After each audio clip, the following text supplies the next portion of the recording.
semuanya. Kita dari kelompok 7. Perkenalkan, nama saya Zeni Junita Satriani. Saya Nalita. Saya Fajar Priwanata. Saya Marta Octavia. Sekarang kita lagi wawancara mata kuliah sosiologi pedesaan di Desa Wailinti, Kecamatan Gedong Tataan dan Kabupaten Pesawaran. Saksikan videonya. Stay tune. Hari ini kami melakukan survei dan wawancara dengan Bapak Isro. Beliau merupakan Ketua Kelompok Tani Penangkar 9. Pak Isro merupakan seorang petani dan beliau juga membuka usaha bibit di daerahnya.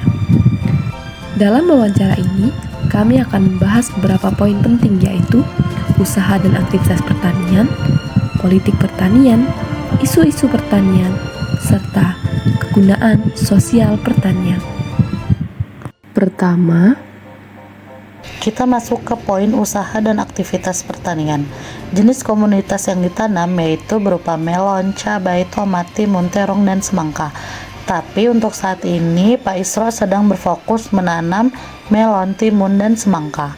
Sistem budidaya yang digunakan yaitu semi konvensional. Alat yang digunakan juga berupa sprinkle, mulsa plastik, dan pompa air. Sumber modal dan biaya produksinya itu menggunakan uang sendiri.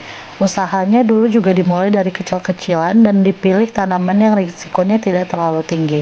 Semua hasil panen dijual langsung ke perusahaan. Untuk saluran pemasarannya itu Pak Isro sendiri ini bekerja sama dengan tengkulak.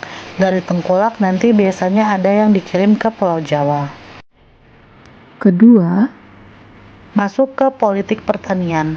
Akses pupuk subsidi itu sangat mudah, tapi syaratnya harus bergabung dulu jadi anggota kelompok tani. Nah, di kelompok tani ini juga pernah mendapat bantuan alat-alat pertanian berupa traktor roda 2, pompa air, dan 25 ekor kambing. Untuk biaya perawatan alat biasanya ditanggung lewat iuran kelompok, misalnya buat ganti oli. Nah, program pemerintah itu biasanya di desa rutin ada rapat koordinasi buat bahas masalah yang dialami petani, mulai dari pengolahan tanah sampai pengendalian hama dan penyakit.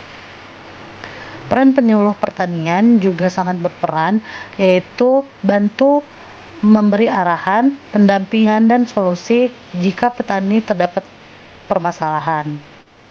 ketiga, Masuk ke isu-isu pertanian, kendala utama yang biasanya terjadi pada pertanian yaitu kendala pada hama, penyakit, dan cuaca.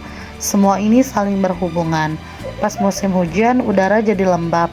Nah, kondisi lembab ini bikin jamur cepat tumbuh, jadi tanaman dan buah gampang terkena penyakit. Akhirnya pertumbuhan tanaman jadi tidak maksimal. Selain itu, ada juga permasalahan harga. Kalau banyak petani panen di waktu yang bersamaan, hasil panen jadi menumpuk. Karena barang yang banyak, harga jual mulai turun. Jadi walaupun panennya hasilnya bagus, tapi penghasilnya bisa tetap kecil dan tidak sesuai. Nah, alih fungsi lahan di Desa Wailinti ini belum ada alih fungsi lahan dari pertanian ke non pertanian. Tapi biasanya alih fungsi lahannya itu berupa dari lahan perkebunan menjadi lahan hortikultural. Nah, untuk minat generasi muda, anggota kelompok tani ini kebanyakan anak muda. Mereka dibina terus supaya bisa menggunakan alat-alat pertanian modern.